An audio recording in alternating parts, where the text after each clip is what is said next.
First of all, Pakistan is not following Islam. Are you joking?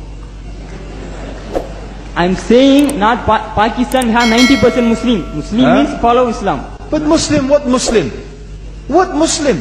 I remember 15 years ago, it's not today and I heard it's worse, 15 years ago I remember going to a wedding in Pakistan. A wedding where men and women were mixing freely. Where the bride was dancing on the stage with all the male members of the family dancing on the stage. I am sure somewhere around, we probably hidden in a corner then, but I hear now it's open, drinking alcohol. What Muslim are we talking about? This was 15 years ago. Now I hear it's even worse. Oh yes, they're Islam. When the bride and the groom are walking to the car, they're holding the Quran over their head for blessing. That Islam? That's not Islam. What Islam is that? That's exactly the thing I'm talking about. That's why the Muslims are in such a mess. Because of this nonsense, this hypocrisy, actually they are insulting the Quran by doing that. Amongst all of this haram, they think that the Quran, holding it over their head, is going to bless them because they're holding it. What is that? Where did they get this from? So, I don't know what we're talking about. In fact, this is the problem. You see, the Muslim world itself is so far from Islam. So many you find here in India. Well, I know it's not a Muslim country, but there are lots of Muslims here. But I don't know what sort of Muslim. Most of them go to the dargah and they call upon some dead person in the grave, and they think that by talking to a dead person they're going to have their needs fulfilled. What's the difference between that and worshipping an idol? There's no difference, believe me. It's shirk.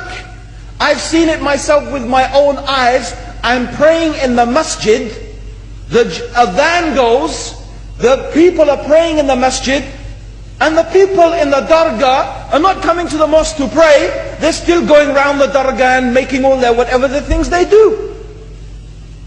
What's that? That's not Islam. You go to many countries, you find Pakistan, you want to see Islam in Pakistan. You know, in England, in every street corner we have a pub. You know what's a pub? You know what's a pub?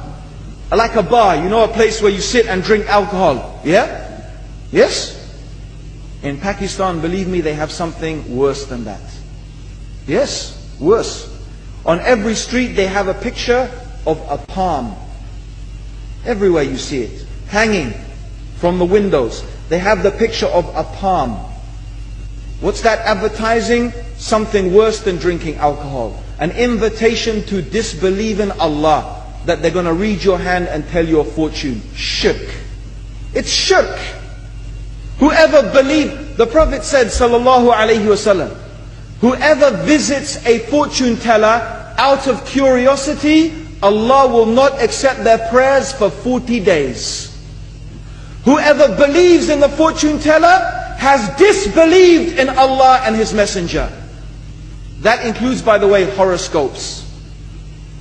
Yet you see in Pakistan, a picture everywhere of a hand.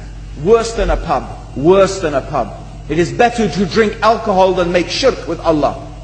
Yes. So this is the Muslim countries. You will not find one except they are not doing magic and shirk and kufr, or except maybe one or two you will find. So this is the state of the Muslims. So no wonder we're in the confusion and the chaos. So these are not good examples. And this is really, in fact, the very reason that I'm saying why we are in such a big mess.